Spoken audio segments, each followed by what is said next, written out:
Bonjour à tous, je suis ravie de vous retrouver pour un tirage d'oracle tel que je n'en ai pas fait depuis longtemps, spécial pour ce début d'année 2022. Comme vous le savez, j'ai aimé beaucoup pendant plusieurs années faire un grand tirage de début d'année. Et cette année 2022, je vous la souhaite évidemment merveilleuse et comme toujours, j'avais envie de la commencer en compagnie des anges. Ce tirage arrive un petit peu tard dans le mois. Il faut dire que, comme pour vous tous, je pense, les choses sont un petit peu on va dire, chaotique en ce moment, et je ne fais pas exception. Mais voilà, il arrive ce tirage. J'ai utilisé 2 jeux. On va sélectionner ensemble une carte de l'année. Enfin, sélectionner ensemble, elle l'a déjà été, pour tout vous dire. Comme toujours, je demande à l'archange Michael de bien vouloir nous choisir les cartes. Donc une carte de l'année et ensuite 4 cartes qui représentent chacune les 4 trimestres à venir. Alors cette carte de l'année, c'est une carte que j'attends toujours avec une grande impatience. Je tire aussi une carte de l'année à titre personnel, celle de mon année à moi, et toutes les personnes qui travaillent avec moi dans le groupe de la boussole angélique, nous avons également fait ce travail en début d'année de tirer notre propre carte de l'année. Donc celle-ci, c'est celle qui correspond, on va dire, à la communauté, qui correspond aux énergies globales, qui nous concerne tous. C'est pas une carte individuelle, c'est vraiment une carte qui marque les énergies de groupe et ce que nous vivons en tant que société, en tant qu'humanité finalement. Cette carte de l'année, sortie du jeu des oracles, de l'oracle des archanges de Doreen Virtue, c'est la carte Respirer avec l'archange Raphaël, qui, comme vous le savez, l'archange Raphaël est l'archange de la guérison, qu'elle soit physique, émotionnelle ou sentimentale. Cette carte Respirer, elle peut paraître un petit peu étrange parce que peut-être pas très concrète. Oui, bon, il faut respirer, oui, ok, d'accord. En fait, c'est une carte extrêmement importante. C'est pas pour rien d'ailleurs si elle est dans un jeu aussi puissant que celui des archanges. Ici, la respiration, c'est pour vous indiquer que, effectivement, l'époque est compliquée. C'est une validation finalement de la part de l'archange Michael. De cette époque qui nous remue énormément. Ça fait 2 ans maintenant que nous vivons avec le Covid. Ça fait bien plus longtemps que ça encore pour beaucoup d'entre nous que nous sommes en phase d'éveil, de réveil, que nous sommes secoués, brassés, version machine à laver, que notre monde change, que nos circonstances de vie évoluent, que nos consciences sont bousculées à longueur de temps. Cette carte Respirer pour 2022, elle n'est pas en train de nous dire que les choses s'apaisent. C'est pas une carte qui vient nous dire qu'à un niveau communautaire, d'un seul coup, les problèmes disparaissent et qu'on va enfin pouvoir souffler. J'aimerais vous dire le contraire, mais j'ai bien senti dans la manière dont Michael nous a transmis cette carte que c'était pas du tout le cas. Il ne s'agit pas ici de nous inviter à d'un seul coup retrouver nos vieilles habitudes d'une vie sans conscience en nous disant youpi, tout va bien. Non, en fait c'est plutôt l'inverse, à vrai dire. C'est plutôt une carte qui nous dit attention, les choses vont être encore un petit peu secouées, ça va être encore un petit peu malmenant pour la plupart d'entre nous. Il y a encore moyen qu'on prenne les choses de manière vraiment, que ce soit un petit peu dur pour chacun d'entre nous de se faire à tous ces changements. Cette carte Respirer, elle vient vous dire attention, sur le plan communautaire, c'est pas facile. Donc il est très important que tout un groupe de la communauté, si possible tout le monde bien sûr, prenne du recul par rapport aux événements. Parce qu'à force d'être secoué, à force d'être tout le temps brassé, à force d'être face à des choses qui nous révoltent, des gestions sociétales qui ne nous correspondent pas ou avec lesquelles on n'est pas en accord, à force d'être tout le temps malmené, ou en tout cas brassé, on finit par avoir le nez dans le guidon. On finit par tout prendre mal, on finit par râler pour tout, on finit par avoir le sentiment que tout ce que l'on vit est absolument dramatique. Cette carte, elle est là pour nous dire oui, c'est pas facile, c'est vrai, c'est pas facile, mais prenez le temps en groupe, à titre individuel et en groupe, de prendre du recul parfois, d'attendre un peu avant de sauter à la gorge de nouvelles décisions, de sauter à la gorge de nouvelles situations compliquées, avant de prendre tout mal.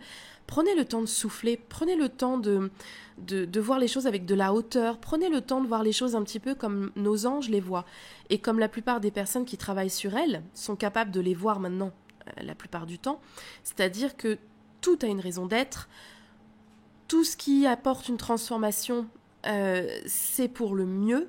Tout ce qui se passe en ce moment, même si c'est pas facile, c'est pour aller vers une transformation de notre monde, de la manière dont on vit, de notre manière de consommer, de la manière dont on protège la planète, dont on traite les enfants, etc., etc., etc. Tout est en train de changer.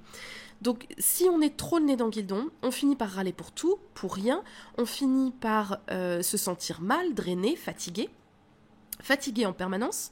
On a une colère rentrée qui soit s'exprime, pour le coup c'est plus une colère rentrée, elle finit par sortir comme un volcan et on devient agressif avec tout et tout le monde, soit cette colère est rentrée et elle finit par nous faire mal physiquement, ou alors on finit par avoir des conversations avec la plupart des gens, ceux qui nous entourent, ceux qui constituent notre vie, notre communauté.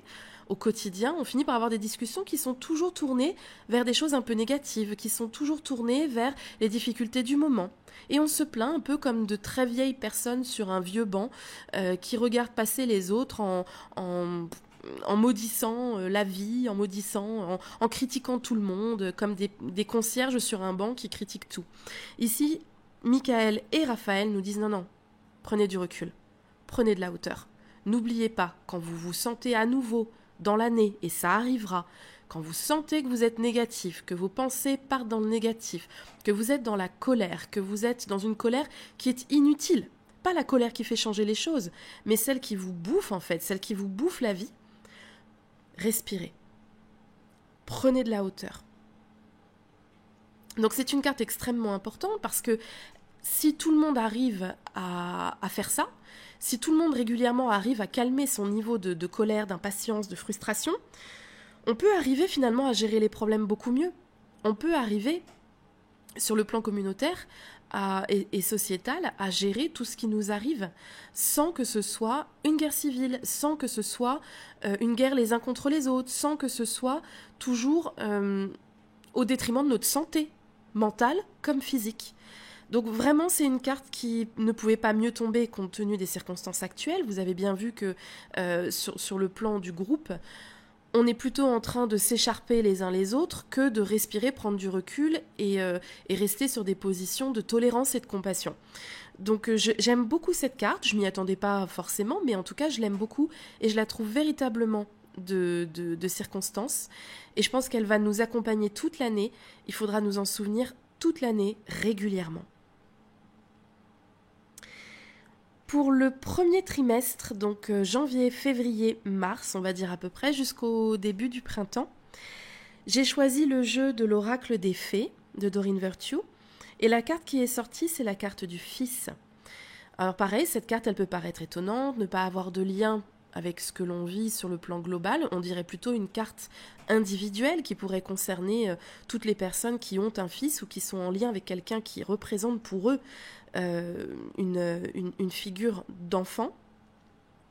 Mais ici, cette carte, elle est bien destinée au collectif. Il faut toujours faire confiance à la carte qui sort, toujours lâcher prise sur le sens premier de la carte pour aller voir ce qu'il y a derrière. Et ici, cette carte, elle sort plutôt dans le sens général de famille. Dans le jeu de l'oracle des fées, il n'y a pas de carte famille. Il y a la carte du fils, il y a la carte de la fille, de la mère et du père, mais il n'y a pas de carte globale qui représenterait la famille. Donc ici, Michael a simplement sélectionné l'une de ces 4 cartes, notamment celle de l'enfant, pour que ce soit un petit peu plus clair pour moi à interpréter, pour montrer qu'en fait, sur ce premier trimestre, nous nous faisons beaucoup d'inquiétudes sur le plan global, beaucoup d'inquiétudes notamment pour les enfants qui prennent assez cher, c'est vrai, sur tout ce qui concerne la situation sanitaire du moment et les vaccins et les protocoles et Covid ceci et Covid cela, sans compter leur santé psychologique et puis bien sûr aussi leurs intérêts scolaires qui sont légèrement compliqués. C'est au sens large la carte de la famille qui nous indique que ce qui compte pour nous sur ce premier trimestre, c'est la protection de ces enfants, pour tous ceux qui écoutent ce podcast et qui sont parents ou grands-parents ou qui sont proches d'enfants, qui sont au contact professionnel ou personnel d'enfants. C'est une priorité pour nous tous, et Michael le souligne bien, la santé mentale et physique de nos enfants, c'est une priorité, mais c'est une carte aussi qui nous invite à moins nous faire de soucis, à faire un peu plus confiance à nos enfants et en leur capacité d'adaptation, parce que finalement, ce qu'ils sont en train de vivre, c'est une exploration du monde. C'est pas l'exploration du monde que nous aurions choisi parce qu'on veut toujours le meilleur et le plus facile pour nos enfants. C'est pas l'exploration du monde qu'on choisirait pour une nouvelle génération qui débarque et qui grandit au contact de cette situation compliquée. Je vous donne simplement l'exemple de mon propre fils qui est né juste au moment du premier confinement et qui finalement va avoir 2 ans et n'aura connu que des personnes masquées dans la rue. C'est finalement, Michael nous dit, mais ils explorent le monde. Ce n'est pas différent d'une autre forme d'exploration, parce que les enfants ne regardent pas le monde comme nous le regardons. Ce qui rend compliqué la chose pour les enfants, c'est quand c'est compliqué pour nous, c'est quand c'est compliqué pour les adultes. Quand les discours qu'ils entendent à droite, à gauche, que ce soit les vôtres, les nôtres, ceux qu'on entend à la télé, dans les journaux, ceux qu'on entend à l'école, toutes les discussions justement dont Michael parlait tout à l'heure, les discussions un peu négatives que l'on peut avoir avec ses voisins, etc., ça c'est anxiogène pour les enfants. Mais a priori, eux sont capables de s'adapter absolument à tout. La carte du fils ici vous rappelle que vos enfants sont protégés. Vous rappelle aussi que les enfants, comme les adultes, ont des guides qui sont là pour eux, auxquels vous pouvez faire appel. Quand vous vous sentez un petit peu démuni, quand vous avez peur de ce qui arrive à votre enfant à l'école, quand vous vous demandez ce qui arrive à votre petit-fils, que vous voyez un petit peu moins à cause du Covid, etc., au lieu de vous inquiéter, plutôt envoyez une prière, demandez à vos guides d'accompagner vos enfants et surtout de leur donner la force d'explorer le monde à travers un regard neuf, à travers un regard innocent, comme ils en sont capables, comme ils en ont toujours été capables, comme tous les enfants savent le faire depuis la nuit des temps. Ne vous inquiétez pas autant. C'est facile à dire, moi aussi je suis maman et je sais que c'est pas facile, mais malgré tout, ils ont choisi, leur âme a choisi cette expérience, savait qu'elle allait vivre cette expérience, était au courant du fait que c'était une exploration du monde, peut-être un peu moins simple que celle que nous avons connue quand nous étions enfants. Mais en tout cas, ça fait partie de la beauté aussi de leur enfance. Cette expérience fait aussi partie de la beauté de ce qu'ils vivent. Alors cette carte, elle est surtout destinée à tous les adultes beaucoup trop inquiets, beaucoup trop protecteurs vis-à-vis de leur enfant. Protéger l'enfance, évidemment, c'est normal. Si ça relève de la surprotection, à ce moment-là, demandez-vous si vous n'êtes pas aussi en train de priver votre enfant de sa capacité d'adaptation, si vous n'êtes pas en train de priver votre enfant de sa capacité à explorer une situation complexe et à trouver par lui-même des solutions adaptogènes qui lui conviennent et pour lesquelles finalement il se sent plus à l'aise encore que vous et qui l'aideront à l'âge adulte à faire face à d'autres situations qui lui demanderont de l'adaptation. Demandez-vous si vous ne mettez pas en travers de l'évolution de son âme par rapport à ce qu'il vit et à ce qu'il expérimente, que ce soit à la maison, à l'école ou dans la société de manière générale. Donc ici, une carte globale qui touche la famille, qui touche les enfants, qui touche aussi les proches. C'est ce que Michael me montrait avec cette carte quand je l'ai tirée. Il me disait c'est aussi une manière de demander à tout le monde de se faire un petit peu moins de soucis pour l'ensemble des proches, pour l'ensemble des gens que vous aimez. Le souci attire le souci, vous le savez, c'est une vérité énergétique. Donc ici, Michael vous dit, faites confiance. Faites confiance en chacun, faites confiance en l'univers et faites confiance en la destinée. Faites confiance aussi dans les guides pour protéger les personnes qui sont proches de vous, que vous aimez et pour lesquelles vous n'avez pas de prise au quotidien sur ce qui leur arrive ou pas. Demandez à leur guide, demandez aux guides, demandez aux guides. La deuxième carte, celle d'avril, mai, juin, qui concerne donc la saison du printemps, eh bien c'est la carte de l'automne. Donc ça peut faire super bizarre de tomber sur une carte automne pour la saison du printemps, mais on le sait, dans les jeux d'oracle, les cartes de saisonnalité peuvent représenter effectivement une temporalité et annoncer quelque chose de particulier par rapport à une saison précise, mais c'est aussi une manière symbolique d'aborder les choses. Ici, la carte de l'automne sort de manière symbolique. Dans les symboles de l'automne, on a surtout l'abondance et la récompense. Donc visiblement, sur ce printemps, sur le plan global, pour nous tous, à titre individuel comme à titre de groupe, pour toutes les personnes qui en fait écoutent ce podcast, il y a au printemps l'aboutissement de quelque chose qui a été périlleux, qui vous a posé problème, soit toute l'année dernière, soit sur les débuts de l'année. un projet qui a du mal à aboutir, des retards, des contrariétés, une difficulté à faire naître un projet tel que vous l'auriez voulu, beaucoup trop de contraintes par rapport à la situation sanitaire actuelle, en tout cas quelque chose qui vous a bien embêté, qui nous a tous bien embêtés. Eh bien cette carte vous dit le printemps, avec certainement ces énergies de nouveau départ, avec certainement les énergies aussi porteuses du chiffre 2022 qui nous donne une année 6 où on est censé être un peu plus porté par l'amour et l'optimisme. On vous dit que c'est une période beaucoup plus propice à ce que les choses s'arrangent, à ce que l'abondance puisse être récoltée, à ce que les projets puissent voir le jour, à ce que les choses s'allègent un petit peu. Et si on regarde la carte de l'année qui nous propose justement d'alléger un petit peu cette ambiance morose dans laquelle nous sommes tous, cette négativité qui nous touche tous, eh bien cette carte de l'automne qui nous dit c'est bon.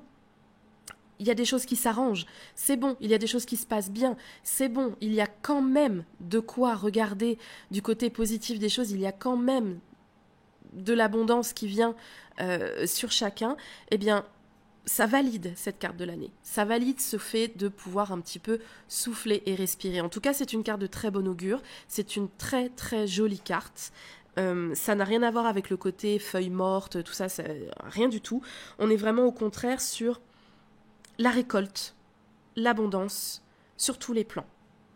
Donc pour pouvoir récolter l'abondance, vous le savez, si vous voulez être magnétique à cette énergie globale, à cette présence de l'abondance dans l'air au printemps, n'oubliez pas que vos pensées à vous doivent être les plus allégées possibles, que votre optimisme et votre sens de l'espoir doivent être aussi présents.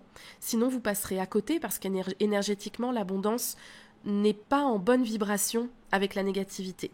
Donc il faut vous aligner si vous voulez. Ça fera partie de ce qui est dans l'air, de ce qui est possible, de ce qui est présent pour tout le monde. Mais pour le choper au vol, il faudra vraiment mettre en application ce que Michael vous demande sur la carte de l'année, c'est-à-dire prendre du recul, rester dans l'espoir, regarder les choses avec un petit peu plus d'optimisme. Ça ne veut pas dire faire l'autruche, mais en tout cas prendre du recul et de la hauteur. Ça vous mettra en bonne fréquence vibratoire avec le taux vibratoire de l'abondance.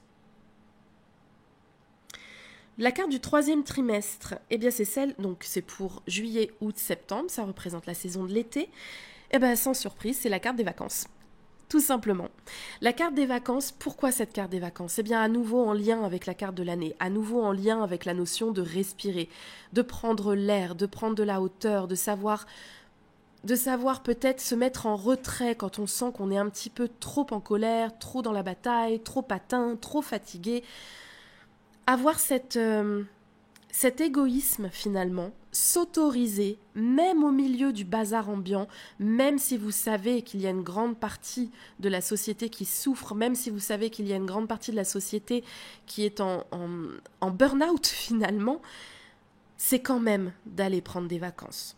Sous la forme que vous voulez. Les vacances, c'est se replier sur soi, c'est partir, c'est profiter des gens qu'on aime, c'est ne rien faire glandouiller, c'est refuser de s'occuper du quotidien pendant quelque temps, histoire de se laisser un petit peu aller, de se laisser un petit peu vivre, c'est dormir, c'est s'occuper des loisirs que l'on adore et que l'on a négligés pendant quelque temps.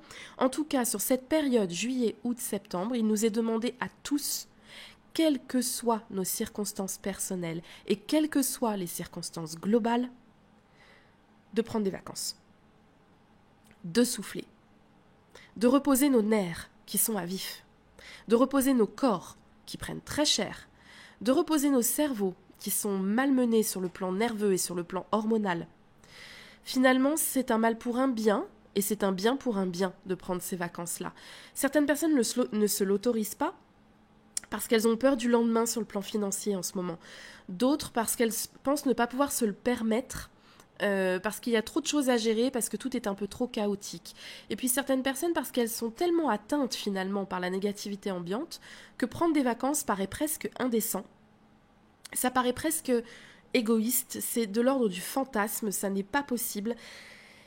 Ça n'est pas dans l'air du temps de prendre des vacances. Et quand on parle de vacances, alors là carrément dans le sens luxe des choses, c'est-à-dire prendre ses valises, partir, déconnecter, aller se payer 15 jours quelque part, se dorer la pilule sur une plage, là, et je le sais parce que je l'ai entendu en consultation plusieurs fois ces derniers temps, Certaines personnes qui sont en empathie forte avec la situation du moment trouvent indécent de prendre des vacances, trouvent indécent de prendre l'avion pour aller se reposer quelque part alors que la planète est en pleine explosion niveau pollution, alors que tout le monde souffre, alors que c'est indécent aussi de dépenser de l'argent en vacances alors qu'on ne sait pas de quoi demain sera fait, que cet argent sera peut-être nécessaire pour autre chose. Sauf que n'oubliez pas que si vous ne déconnectez pas de temps en temps, si vous n'arrivez pas à souffler, respirer de temps en temps, ce qui va se passer, c'est que vous allez imploser. D'ici la fin de l'année 2022, vous serez épuisé. Et quand on est épuisé, on est présent pour personne. On ne peut aider personne. On ne soutient personne. Et surtout pas soi-même. On se met en danger, comme on met aussi en danger finalement nos projets et notre famille autour qui peut s'inquiéter pour nous ou parce qu'on n'a plus la force de s'occuper d'eux correctement. Donc cette carte de vacances, au milieu de ce contexte pourri, au milieu de ce contexte compliqué, pourri et compliqué mais qui a sa raison d'être, eh bien les vacances aussi, elles ont leur raison d'être. Coupez du drame des autres, coupez de l'actualité, coupez de l'environnement habituel, coupez des soucis d'argent ou de l'inquiétude pour le lendemain ou de l'inquiétude pour les enfants, etc., etc. Voilà, donc c'est une carte extrêmement précieuse. C'est un peu comme la carte de l'année, ça paraît pas comme ça. On se dit oui, l'été, oui, il y a des gens qui partent en vacances. Mais ce qu'il y a derrière les vacances, c'est de la sauvegarde. C'est de la prévention. C'est de la prévention santé. C'est de la prévention créativité, car la créativité renaît généralement quand on prend un temps pour soi, un temps de déconnexion. Je pense à toutes mes amies entrepreneurs qui généralement... si vous êtes comme moi, je le sais d'ailleurs, vous carburez, même l'été, le travail est toujours là, on ne l'arrête jamais vraiment. Eh bien cette année, on vous demande de faire une pause.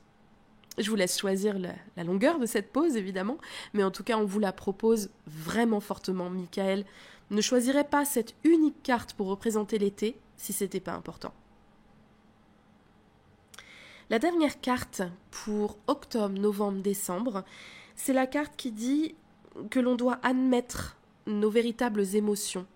On doit être capable d'analyser et de mettre des mots sur nos émotions profondes, ce que l'on ressent véritablement au fond de soi. Évidemment, c'est une carte qui touche la fin de l'année. La fin de l'année, sur le plan énergétique, et quand l'hiver arrive aussi, c'est la saison des bilans.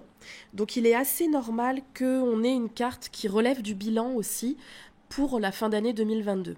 La plupart d'entre nous, de toute façon, on a pris l'habitude de faire un petit bilan énergétique, global, sur la fin de l'année, en voyant si nos objectifs ont été atteints, qu'est-ce que l'on peut encore changer pour l'année d'après, qu'est-ce qu'on peut améliorer, qu'est-ce qui a été, pas été. Donc cette carte, de toute façon, elle valide cette pratique du bilan, que ce soit sur le plan individuel ou sur le plan global et communautaire. Au-delà de ça, cette carte qui vous demande de reconnaître vos véritables émotions, d'être capable de dire ce qui vous a animé comme émotion dans l'année, ce sera une carte qui va vous permettre de voir, c'est un conseil qui va vous permettre de voir si finalement vous avez passé toute l'année dans des émotions de colère et de frustration liées à la situation globale, ou si vous avez été capable de vivre dans la joie, dans la paix, dans l'amour, qui, je vous le rappelle, sont les 3 émotions qui ont le taux vibratoire le plus élevé, la paix étant carrément la numéro 1, est-ce que vous avez été capable de faire ça tout au long de l'année ?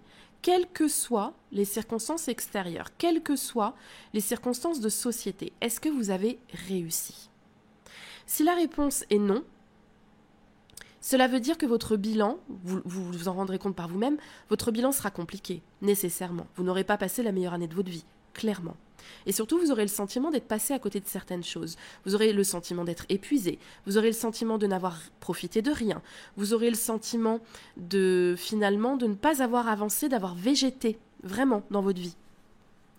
Par contre, si vous avez vraiment réussi, ne serait-ce que par période, grâce à ces fameuses vacances, grâce au fait de vous être aligné sur la fréquence de l'abondance, grâce au fait d'avoir accepté de lâcher prise sur vos peurs pour la famille, pour les enfants, si vous avez réussi ne serait-ce qu'un petit peu à vivre aligné sur les vibrations de la paix, de la joie et de l'amour, votre bilan de fin d'année, quel que soit le bilan communautaire et global, sera positif pour vous sera beau, vous aurez l'impression d'avoir avancé, d'avoir appris de grandes leçons de vie, vous serez prêt à recommencer la même chose l'année suivante, parce que ça vous conviendra. Et vous aurez aussi le sentiment qui, lui, n'a pas de prix et qui fait partie des significations supplémentaires de cette carte, mais que Michael pointe du doigt. Vous aurez eu le sentiment d'être resté vous-même. Peut-être même encore plus, d'être devenu encore plus authentique, encore plus dans votre vérité, encore plus vrai. Ça n'a pas de prix. Votre authenticité, le fait d'être vrai, quelles que soient les circonstances extérieures, vraiment ça n'a pas de prix. Parce que c'est ce qui finalement, sur le plan global, sociétal, communautaire, c'est ce qui va le plus influencer les autres positivement. C'est ce qui va le plus donner l'exemple aux autres. Les autres auront envie d'être comme vous. Les autres vont se dire « Waouh, mais comment elle fait ? Comment il fait ? Quels sont leurs secrets pour arriver, malgré la situation ambiante, à rester aussi positif, à aller de l'avant, à affronter les difficultés, à rester eux-mêmes. Comment ils arrivent à faire ça ? Comment sont-ils arrivés à créer une vie qui leur ressemble ? Une vie qui n'a rien à voir avec l'exemple global, une vie qui n'appartient qu'à eux, à l'assumer, à la vivre pleinement, alors qu'on est tous dans le chaos. Comment ils ont fait ça ? Ça, c'est inspirant. Ça, c'est un bilan qui est à la fois bon pour vous et bon pour la communauté. Donc à travers cette carte qui demande finalement d'admettre sa propre vérité, on a ce message d'intégrité, on a ce message d'authenticité. On vous demande de laisser aux autres paraître qui vous êtes vraiment, sans phare, sans entrer dans les drames des autres, sans vous caler aux vibrations des autres pour pouvoir appartenir au groupe. Je vous donne un exemple qui me vient comme ça. Nous, les Français, on est reconnus pour être, alors je parle de France véritablement métropole, mais France aussi au sens large. Je prends cet exemple volontairement parce que je sais que ce podcast, il est écouté aussi dans plein d'autres pays dans le monde, partout où il y a des francophones. En France, on a la réputation d'être de gros râleurs. C'est pas nouveau, ça date de plusieurs siècles. On le sait, les Français sont râleurs. Donc pour avoir le sentiment d'être un bon Français, pour avoir le sentiment d'appartenir au groupe France, on peut se mettre dans cette grogne. C'est très facile, il suffit de sortir et de parler à son voisin, ou d'aller faire le marché et de papoter avec les commerçants, ou de discuter avec ses grands-parents. Un peu vieille France. C'est très facile de rentrer dans la mentalité du Français râleur. Très facile. Mais c'est pas une obligation. Vous n'êtes peut-être pas comme ça, de base. Votre personnalité, c'est peut-être pas celle du râleur. Si vous l'êtes, alors là, pas de problème, vous êtes pleinement vous-même. Et c'est ce qu'on vous demande, d'être pleinement vous-même. Mais si vous n'êtes pas râleur, ça sert à rien d'aller se coller au drame des autres. Ça sert à rien d'aller sur cette vibration qui ne vous correspond pas, simplement pour appartenir au groupe et avoir le sentiment que vous faites partie du pays France. Ou du peuple français. C'est un exemple un peu simpliste, je le reconnais, mais c'est pour vous montrer ce que Michael veut dire à travers cette carte. Soyez vous-même, peu importe ce que le groupe ou la majorité vous demande. Quelle que soit la vibration globale, alignez-vous sur votre seule et unique vibration. Ce sera beaucoup plus inspirant pour les autres et votre bilan de fin d'année sera beaucoup plus positif, sans compter que vous commencerez 2023 sous des augures plaisants, parce que vous aurez envie de continuer sur cette longueur d'onde. C'est une véritable libération d'être soi-même. Hein. Donc ça plaira à tout le monde et surtout à vous en premier. Ce sera la construction d'un chemin qui ne ressemble qu'à vous. Voilà, j'espère que ce tirage de l'année vous éclaire un petit peu sur les circonstances énergétiques qui nous attendent. Donc si on résume le message de Michael en quelques mots, ça sera ok, c'est chaotique, ok, c'est pas facile, ok, la société, le groupe est en chantier, la planète est en chantier. Bien sûr, ça entraîne des problématiques, on est d'accord, mais c'est pas une raison pour y céder. Vous pouvez vous permettre d'être pleinement vous-même, d'être parfois un peu égoïste, de prendre du recul, de la hauteur et même des vacances. Au contraire, ce sera beaucoup plus bénéfique pour tout le monde. Je vous souhaite une excellente année 2022. Je vais certainement, parce que j'ai fait ce sondage sur ma page, je vais certainement refaire des tirages. Je ne sais pas si je les referai toutes les semaines ou seulement de temps en temps, mais je vois que c'est ce qui vous manque le plus, donc je vais en refaire. Et aussi à votre demande et à celle de mes guides, je ne vous le cache pas aussi, c'est une concordance des choses, je rouvre les consultation en guidance angélique à tout le monde, pas seulement aux professionnels. Donc à partir de maintenant, vous pouvez à nouveau, notamment pour ceux que j'ai eu pendant très longtemps, si vous souhaitez réserver votre rendez-vous en guidance angélique, eh bien ce sera avec grand plaisir que j'accueille chacun d'entre vous. À très bientôt tout le monde. Bye bye.